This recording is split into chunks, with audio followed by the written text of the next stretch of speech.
Fala, gente boa! Tranquilo? Hudson Adriano, Filosofia.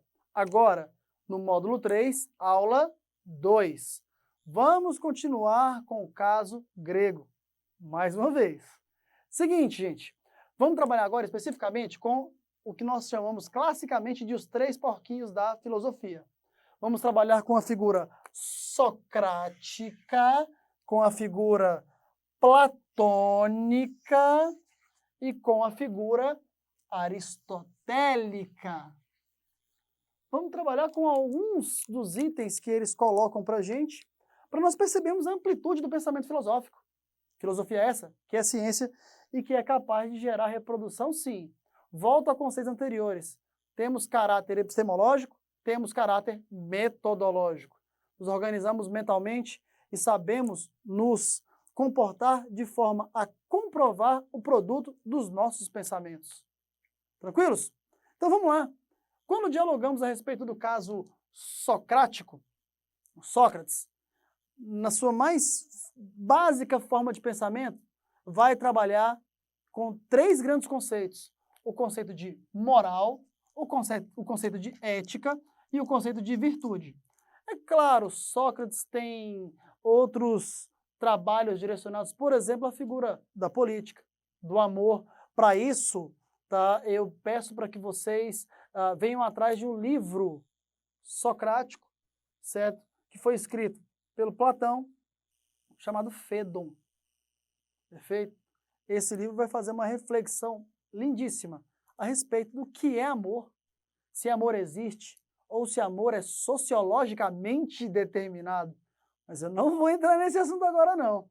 Isso aí tu vai pesquisar, tranquilo? Ou vai ler, que é a melhor das recomendações. Vamos lá. Trabalhando com os três conceitos socráticos, o de moral, o de ética e o de virtude, eu vou tentar trabalhar com eles de forma bem simples, tá? Para que a gente possa gerar uma compreensão rápida. Então vamos lá. O que é moral?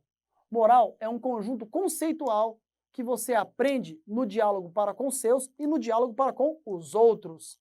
Então vamos lá. Conceitos de moralidade interessantes que você aprende junto aos seus. Com licença, por favor, obrigado, seja honesto, seja pontual, cumpra com as suas obrigações. São perspectivas de ordem moral. Só que Sócrates, ele sabe que o ser humano também tem uma tendência para aquilo que é errado. Por isso, ele constitui não só o valor moral, ele também deixa claros quais são os contravalores morais. E esses contravalores morais também estão presentes no nosso cotidiano. Um ótimo exemplo, o atraso, a mentira, o desrespeito, o ódio, a violência. Não sei se eu já citei, mas se eu citei, eu vou citar de novo. A mentira. Pois bem, o ser humano, ao ser moldado moralmente falando, ele tem noção do que é o valor e daquilo que é o contravalor. Quem é que vai instituir isso primeiramente para o ser humano? A sua família. Perfeito? A sua família. O teu pai, a tua mãe e a tua convivência para com os teus irmãos. É ali que você vai instituir o conceito de moralidade e vai aprender que o contravalor moral, ele é imoral e que você deve se afastar dele ao máximo possível. Perfeito. Só que tem um detalhe, você vai sair de dentro de casa e você vai se relacionar com outras pessoas. E no momento em que você se relacionar com outras pessoas, você vai ver que você necessita exercitar a moral. E no momento em que você exercita a moral no cunho social, você vai desenvolver a ética.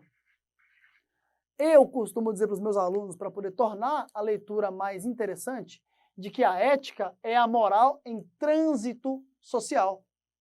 Perfeito. É você, no seu relacionamento para com o outro, observar quando você aplica o conceito de moralidade ou quando você, aplicando o conceito de contravalor moral, consegue constituir-se como uma pessoa honrada.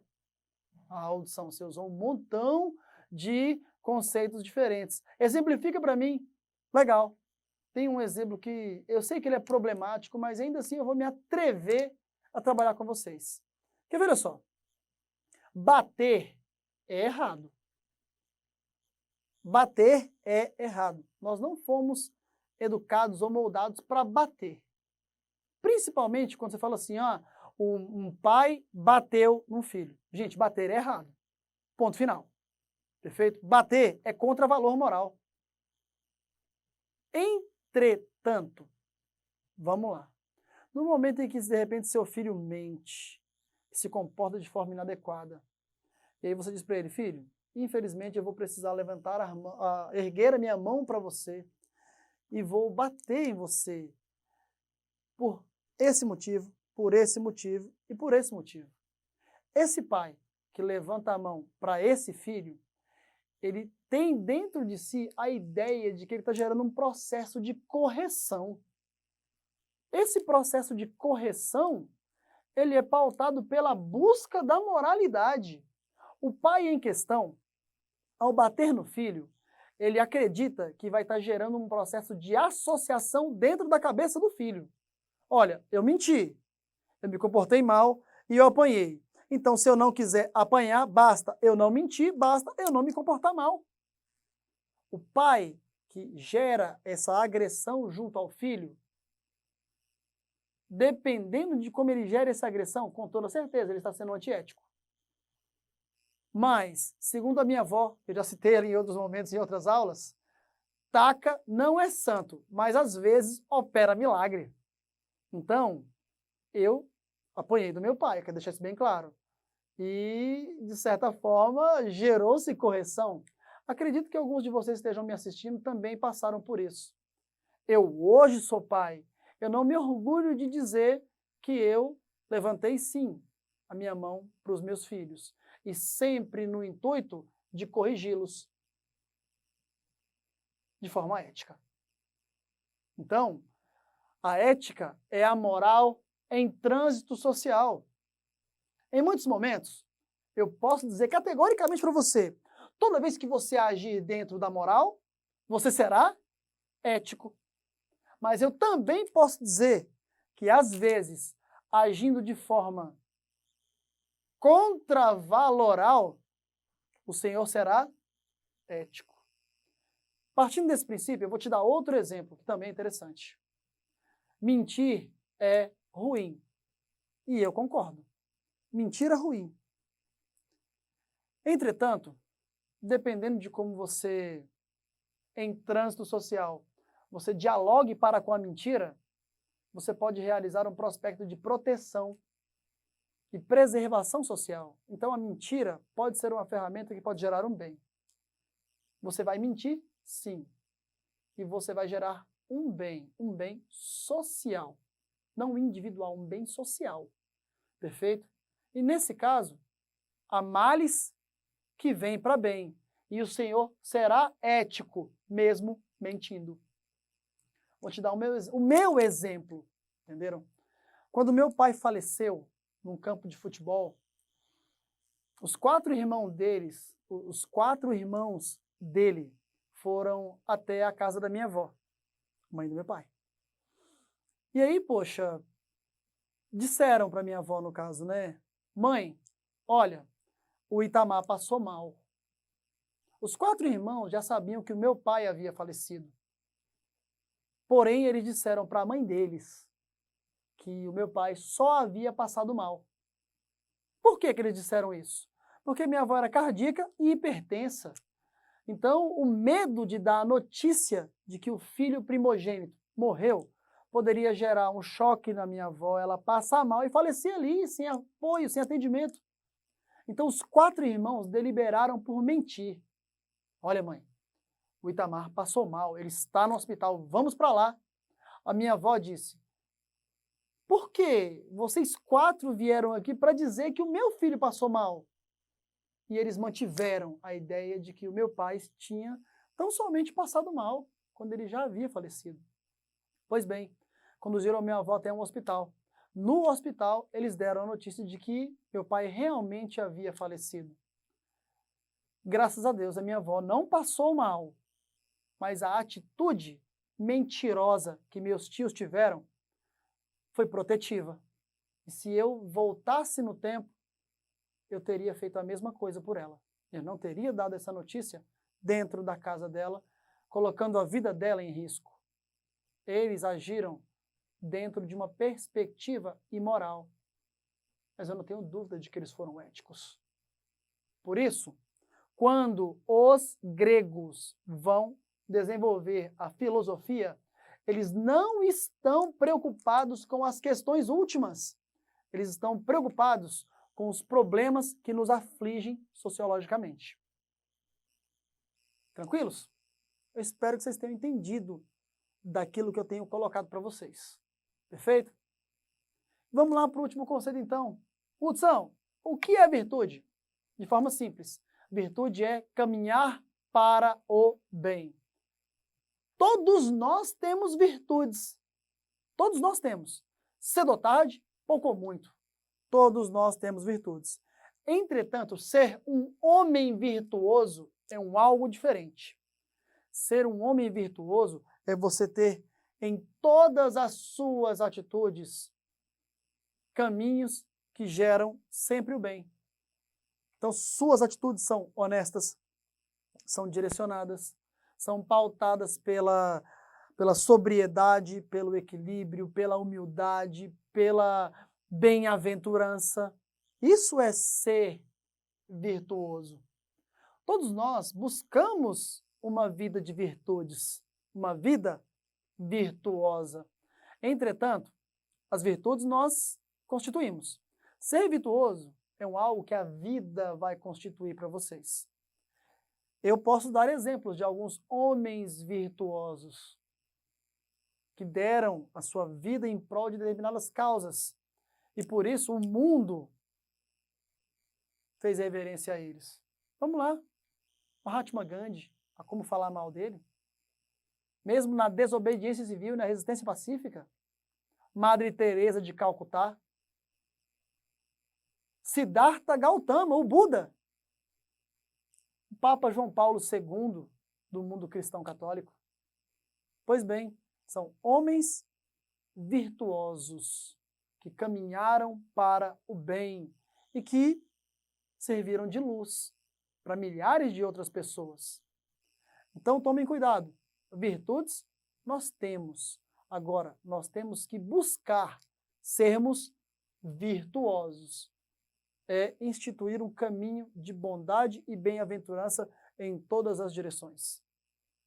Isso é só parte pequena do trabalho socrático. Tranquilos? Vamos fazer um salto. Vamos falar agora de Platão. Platão, também um dos pais da filosofia, detalhe, discípulo de Sócrates, também constituiu trabalho fantástico. Aquela alegoria da caverna da aula anterior, aqui, tranquilo?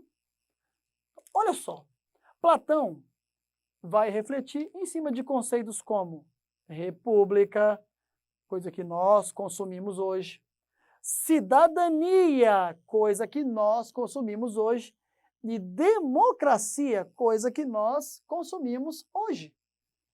Pois bem, é o passado que se reflete aonde? Aqui, no presente. E quando eu falo de políticas, eu falo de ordens filosófico-políticas. Por isso, a coisa se justifica historicamente. Então vamos lá. Para Platão, o que é república? República vem de res pública, quer dizer, coisa do povo. Hudson, por que a gente precisa de uma república? É porque não dá para viver dentro de uma democracia pura e simples.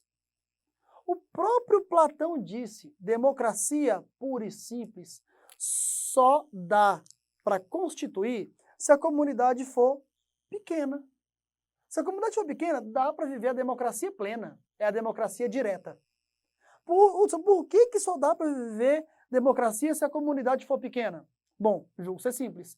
Todos podem ser convocados a qualquer momento para gerar o seu voto.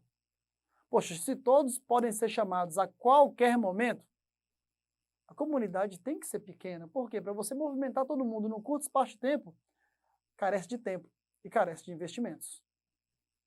Como as comunidades humanas cresceram demais, era mais interessante eu indicar um representante para que esse representante represente os meus interesses. Nesse momento, ele diz que a democracia ela precisa ser indireta. Então, se a democracia ela é indireta, eu, exercitando a minha cidadania, voto, democraticamente elejo o meu representante e o meu representante vai me representar naquilo que é a res pública, a coisa pública. Esse cara explicou em 500, 400, 300 antes de Cristo como eu me organizo agora, como você se organiza agora. Ele gerou a possibilidade de um debate organizacional, social, completamente diferente daquele que ele estava habituado a viver, ou ver na Grécia Antiga, nas várias polis gregas, que o teu professor de história vai dialogar com você em outros módulos, lá nas polis gregas, o que você tinha? Você tinha a monarquia, a diarquia, a tetrarquia, a oligarquia, a tirania. E de repente você tem em um homem a possibilidade de se debater política sobre outros nortes. Tem no teu material aí, o século de Péricles, né? Dá uma olhadinha nele, dá uma lidinha nele. Esses filósofos, esses políticos dialogam conjuntamente. Você tem lá Solon, Drácon, Clístenes. Olha para eles. São muito bons para que você possa compreender ainda melhor tudo isso. Tranquilos? Vamos dar um novo salto, então. Vamos ali para o Aristóteles. E, ó, quero lembrar uma coisa.